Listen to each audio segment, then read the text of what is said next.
በሰላም በልማትና በመልካም አስተዳደር ዙሪያ ከፌጥራ ከተማና ከቀበሌው ከተውጣጡ የማህበረሰብ ክፍሎች ጋር የውይይት መድረክ ተካሄደ።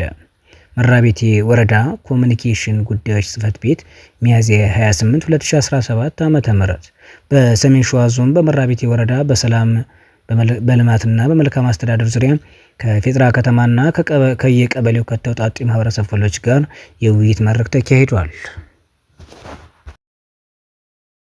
በውይይት መድረኩ የሰሜን ሸዋ ዞን የብልጽግና ፓርቲ ቅርንጫፍ ጽሕፈት ቤት ኃላፊ አቶ ኤልያስ አበበን ጨምሮ የዞን ደጋፊ አመራሮች፣ የወረዳ አመራሮች፣ የመከላከያ አመራሮች፣ የሃይማኖት አባቶች፣ የፌጥራ ከተማና ከየቀበሌው ከተውጣጡ የማህበረሰብ ክፍሎች ጋር የውይይት መድረክ ተከናውኗል።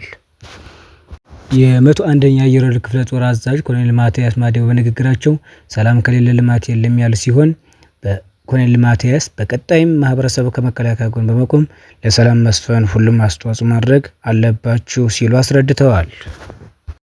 የሰሜን ሸዋ ዞን የብልጽግና ቅርንጫፍ ጽሕፈት ቤት ኃላፊ አቶ ኤልያስ አበበ በበኩላቸው ሰላም የሁሉም መሰረት ነው ያሉ ሲሆን ሰላምን በዘላቂነት በመፍታት የልማት የመልካም አስተዳደር ስራዎችን ለመስራት ህብረተሰቡ በጋራ መስራት አለብን ሲሉ አንስተዋል።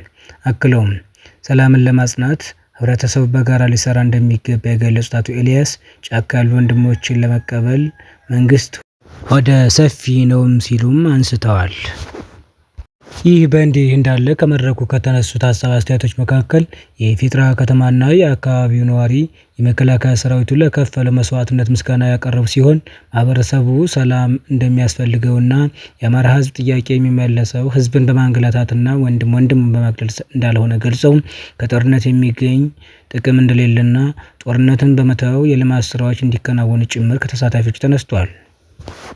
የመራቤቴ ዋና አስተዳዳሪ አቶ ጌታ በላይ ግዛ በማጠቃለያ ሀሳባቸው ጫካ የገቡ ወንድሞች ወደ ሰላም እንዲመጡ የገቡት ወንድሞችና የህብረተሰቡ አስተዋጽኦ ሊኖረው እንደሚገባና የልማትና የመልካም አስተዳደር ስራዎችን ለመስራት ህብረተሰቡ አስተዋጽኦ ሊያደርግ እና ለሰላሙ መስፈን በጋራ ሊሰሩ እንደሚገባ መልእክታቸውን አስተላልፈዋል።